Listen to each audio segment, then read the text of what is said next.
A paz do Senhor, meus irmãos, minhas irmãs, sejam muito bem-vindos ao nosso canal. É Tempo de Ensinar EBD, um canal exclusivo para os amantes da escola bíblica dominical. E hoje iremos estudar a lição de número 5. Ela tem como título A Dessacralização da Vida no Ventre Materno. Então, nós iremos falar sobre esse tema importante e atual e uma das mais importantes da revista nesse trimestre. Então não perca tempo, pegue já o seu bloco de anotação, a sua caneta e anote aí todos os detalhes que nós iremos passar, porque vai ser muito importante para o desenvolvimento da sua aula, ok? Sem mais delongas também, peço a vocês que deixem o seu like. É muito importante deixar o seu like, é muito importante deixar o seu comentário.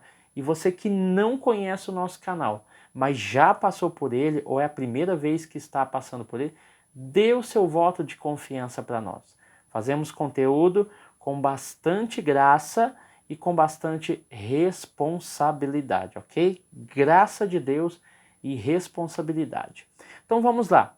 O nosso texto áureo vai dizer o seguinte: e eis que em teu ventre, ou seja, o início da vida, o útero, conceberás, ou seja, será o meio, será a forma de se gerar o Salvador.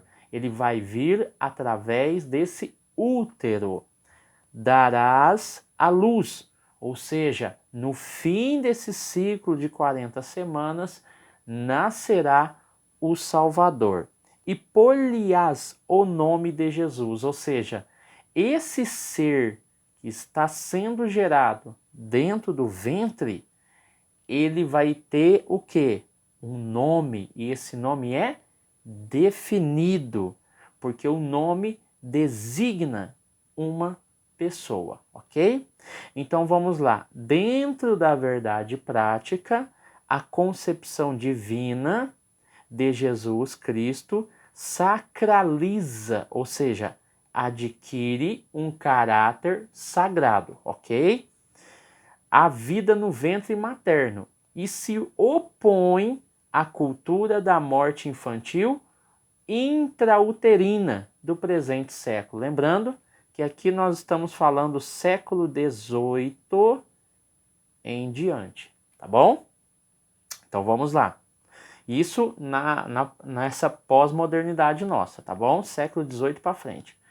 Leitura bíblica em classe. Lucas capítulo 1, versículo 26 até o 33. Depois do 39 ao 45. Nós vamos ver aqui no versículo 26 o anjo Gabriel aparecendo em Nazaré, ok? Versículo 27 é designado uma virgem que estava despojada com José. O anjo anuncia que ela é bendita entre as mulheres, ela se preocupa com aquela mensagem, e no versículo 30 ao 33, você vai ver aí a menção do anjo a Maria, falando dessa revelação, desse mistério e dessa bênção para a humanidade através da gravidez de Maria. No versículo 39, você vai ver a Maria se apressando e indo até a casa de Isabel, que já estava grávida de João Batista, ok? Então, do versículo 41 ao 45, você vai ver aí a menção e o diálogo entre Maria e Isabel, tá bom? Então, vamos lá. Entendendo esse contexto bíblico de Lucas capítulo 1, algumas questões já são levantadas, né, concernente à agenda de desconstrução da sacralidade da vida, essa agenda antivida, ok?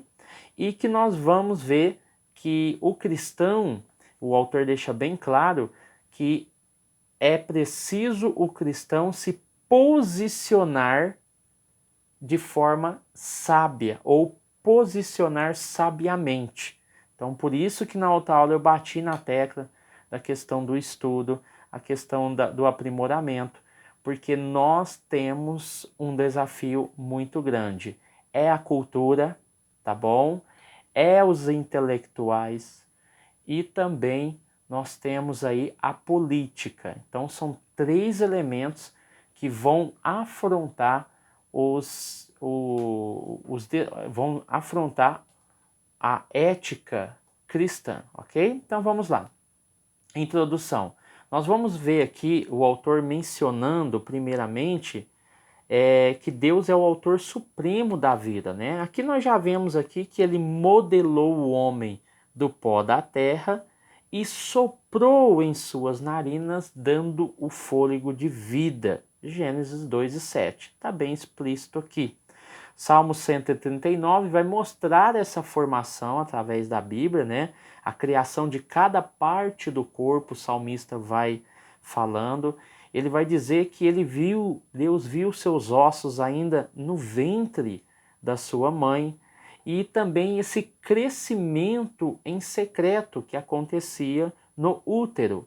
E os dias foram escritos em teu livro, falando dos dias ao qual ele se estabeleceria sobre a terra. Então, a ideia progressista, que logo na introdução, que reivindica ao ser humano a autonomia sobre a vida, principalmente levando em consideração a razão, a filosofia também, a ciência, ok?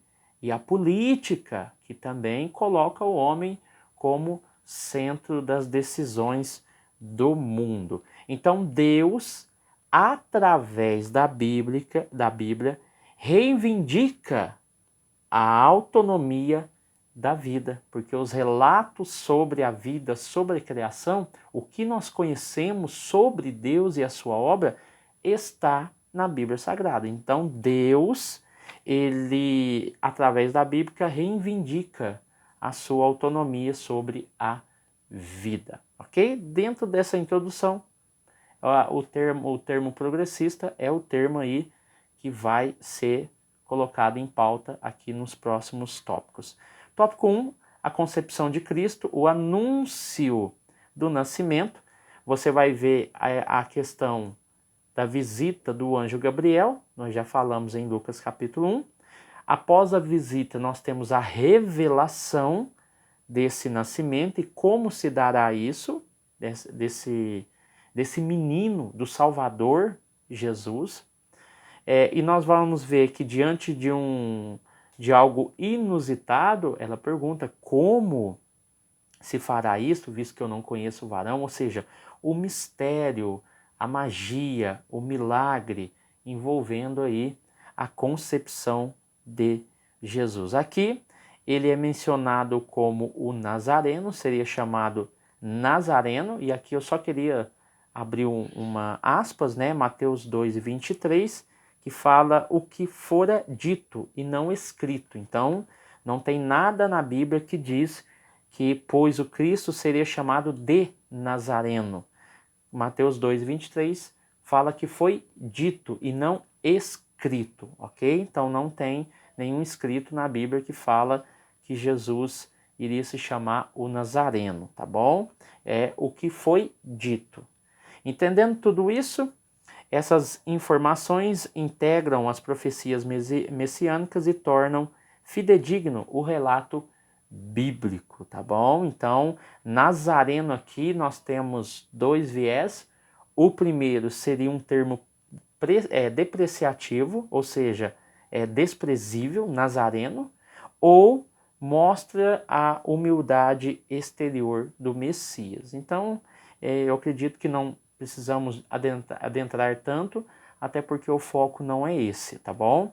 Então, entendendo tudo isso, a miraculosa concepção. Dentro dessa ideia da miraculosa concepção, o anjo Gabriel explica a Maria que a concepção seria singular e miraculosa. Interessante que a jovem não pediu sinal. Lembrando que Lucas capítulo 1, versículo 20, o sacerdote Zacarias recebe a mesma visita do anjo e ele não creu, porque é isso o anjo diz, que ele não creu nas palavras do anjo Gabriel. Diferente de Maria, no caso Zacarias é um sacerdote, diferente de Maria, que era uma camponesa, ela aceita a missão, mesmo com todas as suas dúvidas, mas acredita na mensagem de Gabriel. Isso está lá em Lucas capítulo 1, versículo 38. E sobre o sacerdote Zacarias, o ponto-chave aqui, Lucas capítulo 1, versículo 20, como forma de comparação aí para o seu estudo, tá bom? Então, ao finalizar a mensagem, Gabriel completa: porque para Deus nada é impossível. Vai juntando essas questões aqui. Criança, gestação, impossibilidade. Isabel, ela não poderia ter filho, por isso que Zacarias duvidou, ela já era de idade. Então o anjo diz para Deus: nada é impossível, tá bom? A bênção do nascimento. Vamos lá. A bênção do nascimento. A vida gerada no ventre de uma mulher é um milagre. Eclesiastes capítulo 11, versículo de número 5. Pois Deus dotou o ser humano com a dádiva da procriação. Então, automaticamente, nós somos co-criadores de Deus. Ou seja, o dom, o poder que Deus tem para criar foi dado ao homem. Então ele se torna co-criador de Deus. Ele ajuda na tarefa de povoar a terra. Deus não precisa criar mais seres humanos. Ele dá esse poder, esse direito, essa autonomia, essa dádiva ao ser humano através do homem e a mulher, ok? Então, Eclesiastes capítulo 11, versículo 5, é citado aqui: não compreende como o espírito entra no corpo que se forma no ventre. Então, é uma das grandes questões e indagações de Eclesiastes, ou seja, nós não compreendemos como o espírito entra nesse corpo que se forma no ventre. Então, a vida, ela constitui-se um mistério de Deus e para nós cristãos perante a Bíblia, ok? Então aqui também, Salmo 127, versículo 3, vai tratar sobre esse assunto também da gestação e diz que os filhos são herança do Senhor e um presente dado por Deus, ok?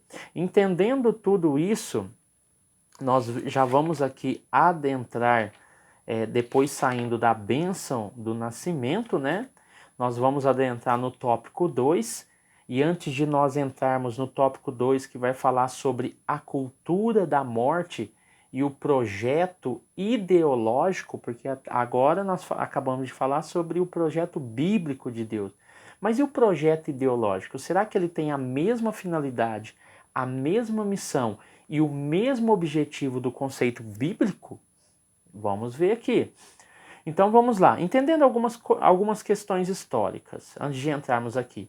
No Código Hammurabi, 1810 a 1750 a.C., o aborto provocado, tá, era passivo de multa e também de punição de morte. Isso no Código Hammurabi, que é o código de honra e um código civil mais antigo que existe e conhecido.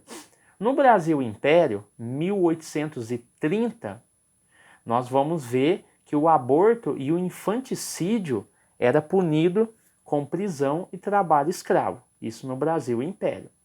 Na Didaquê, século I depois de Cristo, você vai pegar aí anos 60 a ano 90 depois de Cristo, era condenável o aborto e o infanticídio, ok?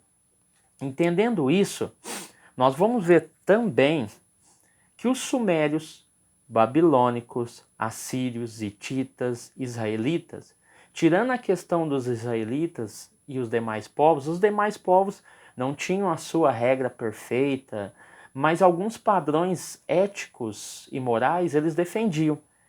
Esses que eu acabei de citar, o aborto era considerado um crime maior, de gravidade maior, tá bom?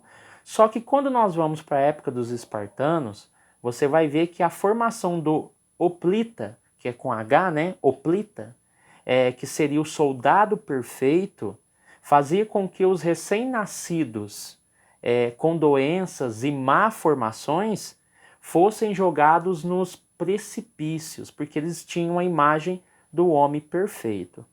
Platão e Aristóteles, quando nós olhamos para essa questão, o aborto e infanticídio era considerado para eles como instrumento de eliminação dos fracos e inválidos, pois era um estorvo para a sociedade. Então essa era a forma de pensar desses povos da antiguidade, dos israelitas, dos espartanos, de Platão e Aristóteles nos seus respectivos tempos, ok? Entendendo também que quando nós falamos de vida, toda gestação é um milagre, ou seja, é uma dádiva concedida pelo Criador.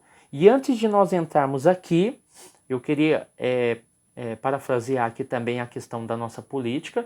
Existe uma política abortiva, preste muita atenção. Partidos como PV, PCdoB, PSOL, PPS, PCO, PSTU, PCB e o famosíssimo PT, eles são partidos que têm políticas abortivas ou abortistas dentro da sua ideologia partidária. Então, nós não somos inexcusáveis mediante o nosso voto em partidos que defendem o aborto. Você não, a questão de você pregar e votar tem tudo a ver. Você vota que é a favor da vida. Você prega que é a favor da vida. Você prega a vida como a primazia de Deus e vota em partidos que são contra a vida, tem coisa errada aí, ok? Então o PSOL, olha, preste atenção, o PSOL é responsável pelo ADPF, ADPF 442/2017, que questiona os artigos 124 e 126 do Código Penal Brasileiro, que pune com até 3 anos de reclusão a qualquer mulher que praticar o aborto até o 3º mês. E 4 anos o profissional que fizer o aborto, ok? Então, essa ADPF, que é uma forma de você questionar aquilo que está, a lei que está na Constituição Federal, foi feita pelo PSOL. Eles questionaram o artigo 124 e 126, tá bom? Adiante dessa ADPF. Por quê? Porque eles queriam impor a legalização do aborto até a 4ª semana, que no caso seria 1 mês, tá bom? Olha para você ver o perigo. Por quê? Porque o artigo 128 do Código Penal fala sobre o aborto permitido.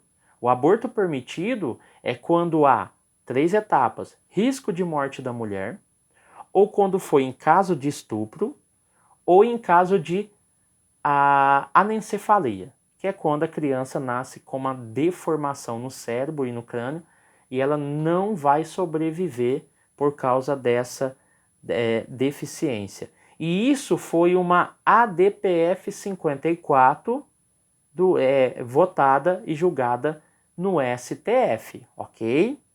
Então, mediante isso, nós vamos ver que em novembro de 2016, a primeira turma do STF julgou que o aborto até 3 meses, mediante essas 3 circunstâncias que está no artigo 128, não é crime até 3 meses de vida, ok? Então, qual que é a ideia? Que os seres humanos não nascidos não seriam pessoas constitucionais, mas simples criaturas humanas intrauterinas. Então aqui, a partir desse escopo, nós vamos adentrar aqui a cultura da morte, ok? A cultura da morte, o projeto ideológico. A cultura da morte é um conjunto de ideias que visa modificar o conceito bíblico da vida. Junto à cultura da morte, nós temos a legalização do aborto, que é uma pauta feminista também, tá bom? A eutanásia, que nós não vamos falar aqui. Apologia ao suicídio também, que nós vamos deixar em off. O controle da natalidade, tá bom? E mediante estratégias culturais, intelectuais e políticas, impõe-se uma agenda de desconstrução da sacralidade da vida, ok? E isso tem um nome bem específico para essas situações. Eugenia, tá bom? Que significa bom em sua origem, ou seja, bem-nascido. Seria uma higiene social, na verdade, porque é uma forma das políticas públicas e sociais acharem uma forma de limpar, tirar essas pessoas de convívio, esses seres humanos de convívio, que não são aceitas nem pela comunidade em si e nem por aquela que está gerando aquele indivíduo. Então nós consideramos como eugenia esse ato de limpeza social, ok? Então nós temos que tomar muito cuidado com essas estratégias culturais que estão acontecendo e nós já falamos muito sobre isso, né? E quando nós pegamos alguns dados, o Brasil hoje, segundo o Ministério da Saúde, de 2018, dados de 2018, aconteceu no Brasil 1 milhão de abortos induzidos, tá bom? E 500 mil abortos clandestinos. Então nós temos aí um total de 1,5 milhão, ok? Então nós temos o quê? Nós temos grupos pró-vidas, que são contra aborto, são grupos pró-vida, nós somos pró-vida, e pró-escolhas, que são os grupos e manifestações políticas e sociais que são a favor do aborto e defendem, além da pró-escolha, que é o aborto, né, a educação sexual, a libertinagem sexual, que é ensinado nas escolas, é ensinado na sociedade, ok?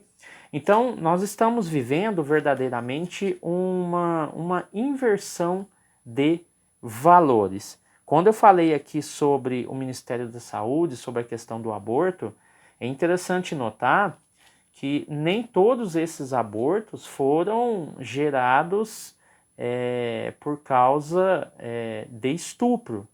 Então, tem muitos casos aqui dentro desses 1,5 milhão que foi irresponsabilidade, tanto individual como coletiva.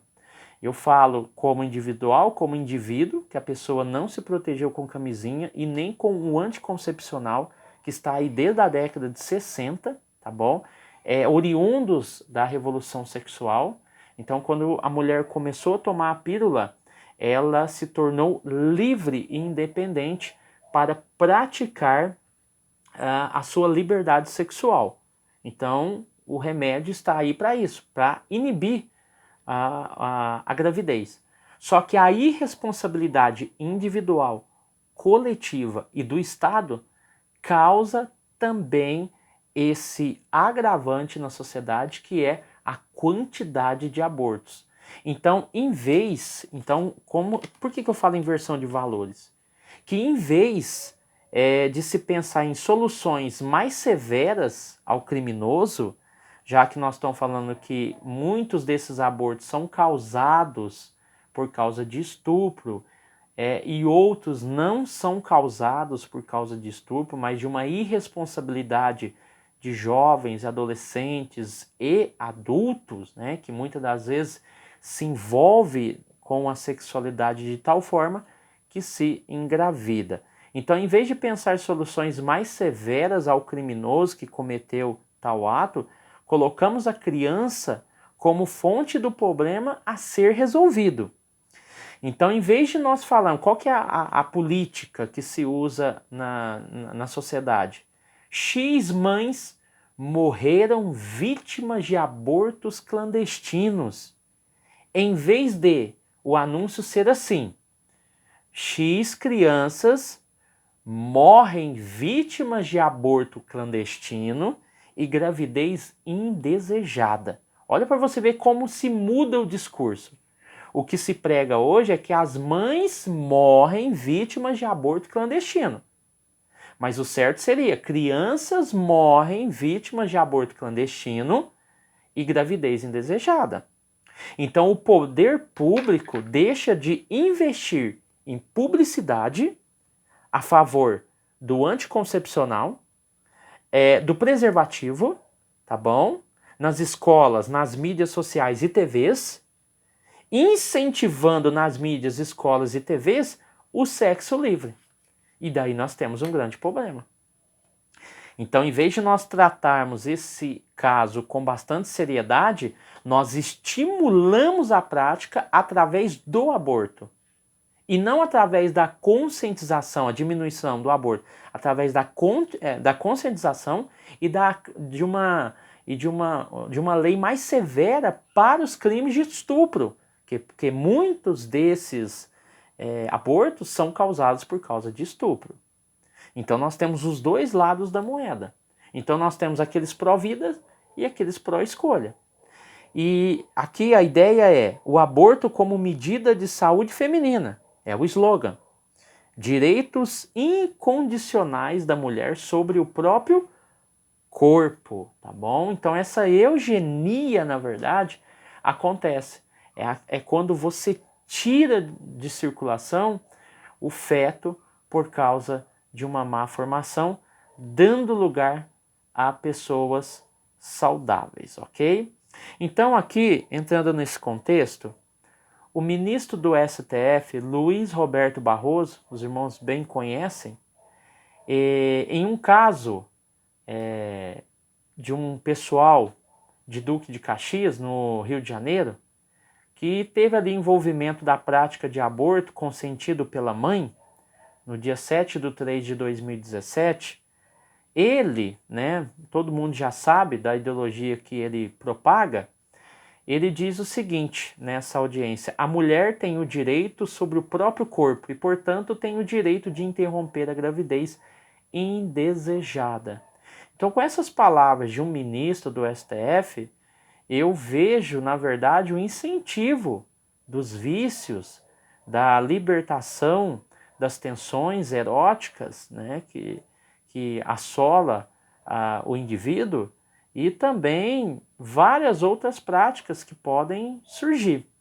Então, essa fala é muito perigosa, porque ela coloca em xeque o real problema e coloca a culpa no feto e não a responsabilidade na mãe que vai gerar esse feto. Por que ela está gerando esse feto? Porque ela não se cuidou? Por que ela está gerando esse feto? Foi falta de informação? Por que ela está gerando esse feto?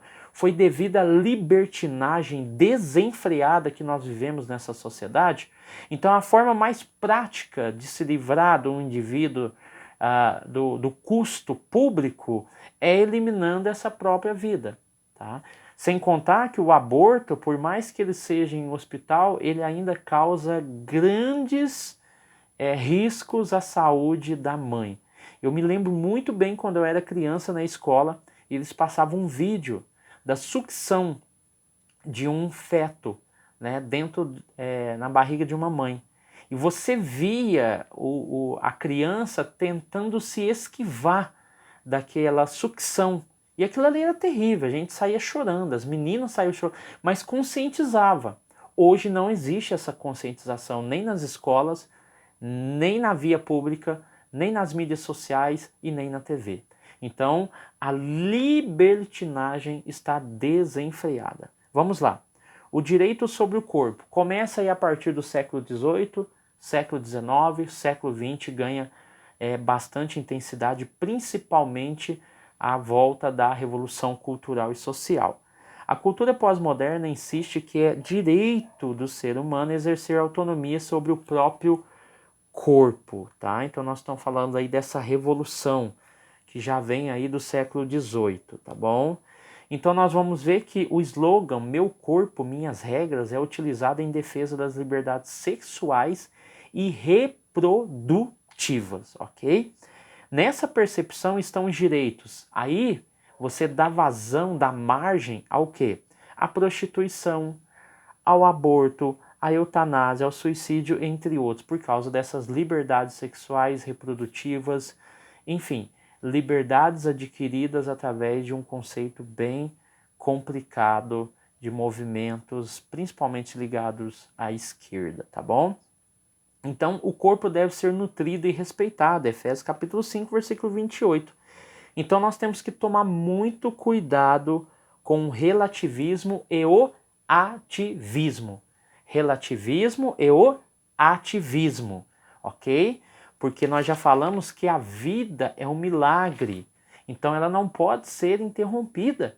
Então, outros meios podem ser buscados. Quando nós olhamos lá a questão da criança, não me lembro mais o estado, você deve ter ficado sabendo, que a mãe, que a filha engravidou do namorado. E a juíza, não é que ela interviu, mas ela tentou conscientizar aquela criança a não fazer o aborto, para prosseguir com aquela gravidez, porque ela entendeu que havia um consentimento, por mais que a criança fosse de menor de idade, houve um certo um certo consentimento e conhecimento da mãe. Então o que acontece? A juíza foi afastada, porque a ideia era que a menina fizesse o aborto, por mais que ela corresse vida de não ter, corresse risco de vida, ou corresse o risco de não gerar filhos no futuro, a política que nós estamos vivendo, essa política militante, bateu tanto em cima que essa juíza teve que ser transferida, só porque ela tentou fazer com que a gravidez fosse até o final para evitar alguma complicação na vida daquela jovem, que era uma menininha. Então, assim, são situações bastante complicadas, extremas, que precisa de uma solução, tá bom? Mas nem sempre o aborto é a melhor saída. Lembrando que nós estamos falando de uma vida, ok? Aqui, ó, a prática do aborto. O aborto é a interrupção do nascimento por meio da morte do embrião ou do feto. Feto no latim é pequenino. Vamos entender melhor isso. Então a gestação vem do latim, gestazione. É tempo em que o embrião fica no útero. Aqui nós vamos ver que o aborto pode ser não intencional, tá bom? Ou provocado. Nós temos os dois viés. Nós temos o aborto que pode ser provocado, principalmente para mães.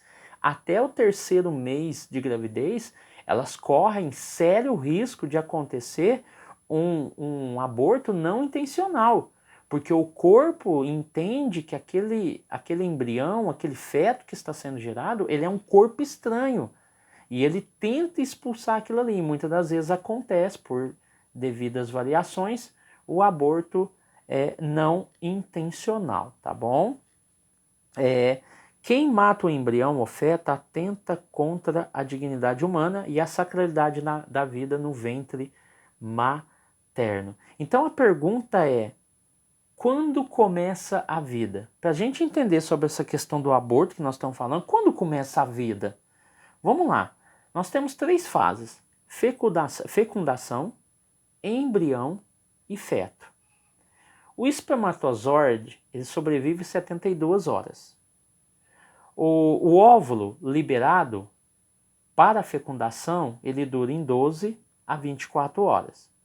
Espermatozoide, 72 horas dentro do corpo da mulher. Quando acontece a fecundação, essa fecundação ela dá origem ao quê? Ao zigoto. Esse zigoto ele se instala no útero da mulher e ele sofre diversas divisões celulares. Desse zigoto forma-se o embrião. O embrião é formado após 24 horas da fecundação. Partindo do embrião, nós temos aí a decorrência do feto, que decorre desde a 8ª semana ao nascimento, que são 40 semanas. Então, Se nós entendemos toda essa evolução, aonde começa a vida necessariamente? Vamos lá. Aristóteles, século IV a.C., entendia, naquela época, que a vida iniciava-se com o primeiro movimento do bebê no ventre. Tá? E daí nós estamos falando de Aristóteles. A ciência tem várias variantes, muitos concordam que é na fecundação do óvulo, ou seja, lá no início da fecundação do gâmeta masculino e do gâmeta feminino que vai formar o quê? O zigoto. Então nós temos aí a fecundação. Outros acreditam que é a gastrulação, que é o início da terceira semana depois da fecundação. Nós temos ainda outras vertentes que diz que é a partir das 25 semanas, que é quando o feto tem condições de viver fora do útero.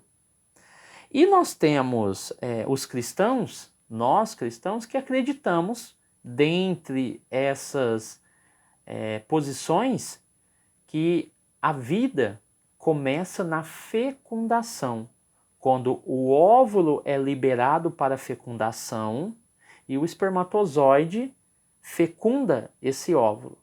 E quando ele fecunda esse óvulo, como ele é interessante, por quê? Por que nós podemos pensar assim? Porque quando ele é um zigoto, né, que é a fusão entre o óvulo e o espermatozoide, que é gâmetas masculinos e femininos, né, usa muito esse termo, nós vamos ver que esse zigoto é uma nova célula. E por que nós acreditamos que é aí que começa a vida? Porque ele possui identidade própria. Por que ele possui identidade própria? Porque além dele ter essa identidade própria, ele tem a capacidade de regular o seu próprio desenvolvimento. Então, para nós cristãos e para muitos cientistas, a vida começa na fecundação, ok? Então, entendendo tudo isso, nós vamos ver que a prática do aborto é justamente condenada por nós por causa desses elementos, ok? Então, vamos lá. Então, esse aborto, como eu já disse, ele pode ser causado por causa de estupro, né? É uma das principais, né, ênfases dos grupos feministas que vão debater o aborto e vão falar a questão da dignidade da mulher, a questão do estupro, enfim. O estupro é coisa errada, não apoiamos isso. E sabemos que o estupro causa sérias consequências à mulher e, consequentemente, em muitos casos, o nascimento. Mas nem todo aborto é feito por causa de estupro, ou acontece por causa de um estupro. Então eu peguei alguns dados aqui para comparar com 1,5 milhão de abortos que acontecem no Brasil, segundo o Ministério da Saúde. O Fórum Brasileiro de Segurança Pública, eu peguei os dados que em 2022 aconteceram de janeiro a junho 29.285 meninas ou mulheres que foram estupradas, ok? O gov.br, que é o site oficial do governo, fala que aconteceu 822 mil casos de estupro a cada ano. Então, assim, mudou muito do Fórum Brasileiro de Segurança Pública e do gov.br, que diz que foi 822 mil casos. Vamos supor, vamos fazer uma continha básica. Vamos levar esse dados aqui do gov.br à risca. 822 mil casos de estupro. Vamos supor que desses 822 mil casos de estupro, nasçam 822 crianças. É impossível, é uma conta que não existe. Então eu teria 822 mil crianças. Aqui fala de 1,5 milhão de abortos. Abortos induzidos e abortos clandestinos. Mesmo assim, a conta não bate. Ou seja, esse número aqui de estupro, em muitos casos, não geram crianças. Porque em muitos casos são acontece da pessoa procurar a polícia, ou o próprio SUS fazer a intermediação, enfim, não são todos esses casos que nascem crianças. Então a minha grande questão é essa. Existe 822 mil estupros, isso é lamentável, é deplorável. É por isso que eu falei que em vez da política pública focar no feto, ela deveria focar no agressor, que causou o nascimento desse feto, desse bebê. Então a punição, por mais que ela tente ser severa, ela não é severa. Por isso que muitos também defendem a castração química por causa disso. Então nós vamos ver que dentro desse escopo eu tenho um número exorbitante de pessoas que fazem abortos clandestinos e induzidos. Ou 1.500.000. Então os feministas e os grupos não podem usar como arcabouço o estupro como forma para aprovar o meu corpo e minhas regras. Meu corpo é minhas regras. Então nós vamos ver algo indiscutível. Indiscutível. Então nessa questão eu tenho pessoas que não se previnem, pessoas que não estão nem aí para a vida, então elas ficam grávidas e essas pessoas, elas, mulheres, né, e homens também, porque o causador da gravidez é o homem, tá? Eles não têm responsabilidade nenhuma e a única solução é o aborto. Então a política pública fala assim, não, vamos resolver esse problema, não vamos incentivar o uso dos preservativos, da pílula, ou qualquer outra forma. Não, vamos eliminar a questão, que é a criança. Aí é o grande problema. Porque se eu tenho leis que protegem a mãe, né, segundo o artigo 128, 3 casos, até 3 meses, né, de gestação. Risco de morte da mulher, estupro e anencefalia. Criança que nasce sem a proteção, o cérebro ou sem a parte do crânio. Então são 3 casos que seriam suficientes para apoiar o aborto. Não que nós apoiamos, mas para apoiar mediante a lei. Mas eles querem mais. Como eu já disse, o PSOL entrou com uma DPF 442/2017 para diminuir o quê? O aborto para 1 mês. Olha para você ver aonde nós estamos chegando. Então, quando a gente olha isso, a gente fica muito preocupado com o que está acontecendo no Brasil. Para você ter uma ideia, a criança, quando ela é gerada através da fecundação, a mãe passa por todo o processo de pré-natal, né? E a ultrassonografia é uma das ferramentas obstétrica e morfológica para poder diagnosticar qualquer malformação, síndromes fetais e também problemas genéticos, tá?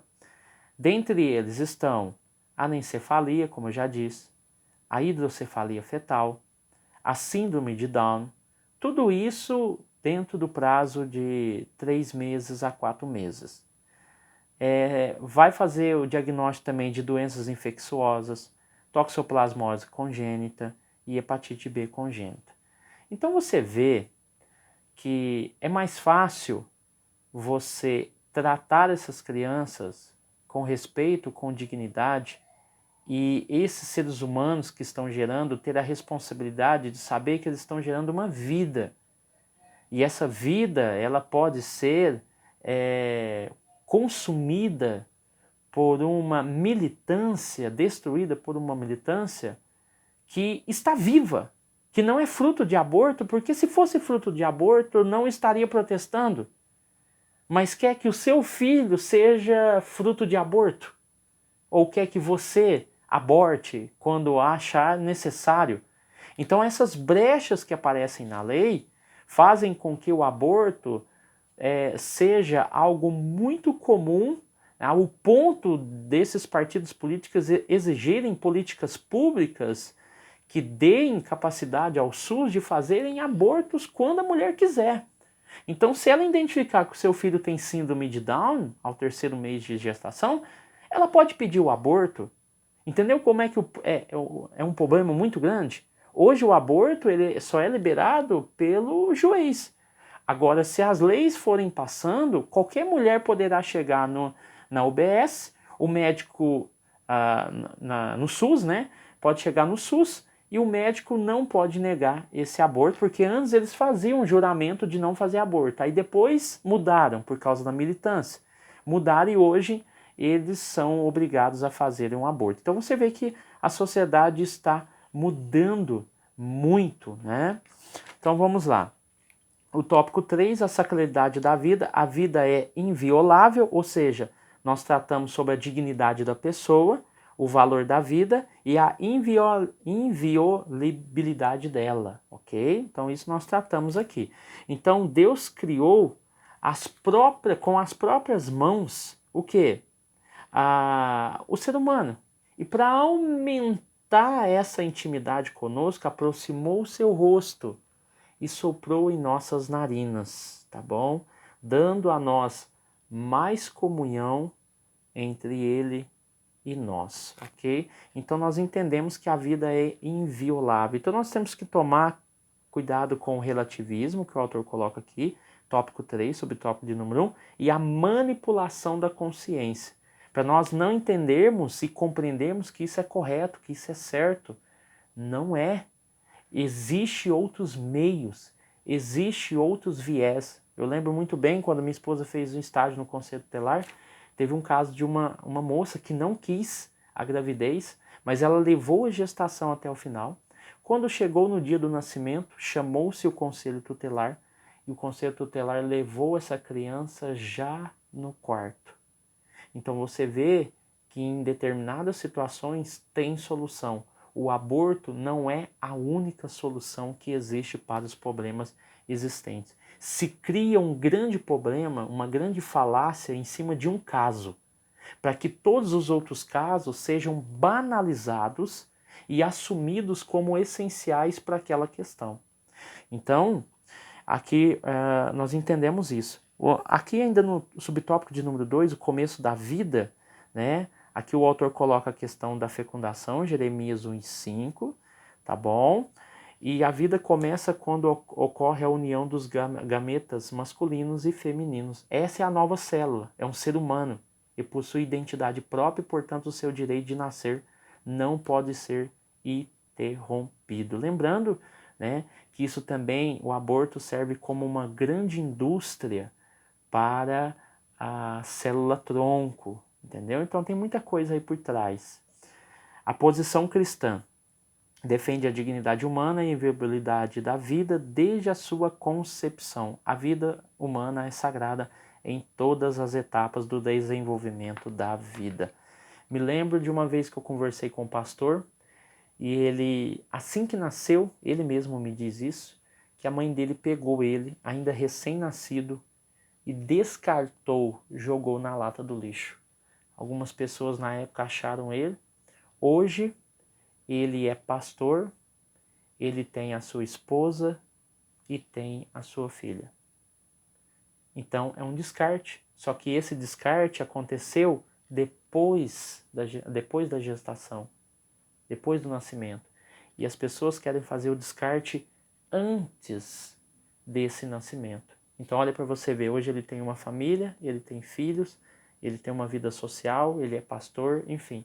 Então nós temos que tomar muito cuidado com o relativismo e com as manipulações existentes, ok? Assim nós ficamos com essa lição triste, com essa lição também importante e que traz aí uma ideia sobre a questão da vida, amém? Deus abençoe você, sua casa e sua família. E até o próximo vídeo, em nome de Jesus.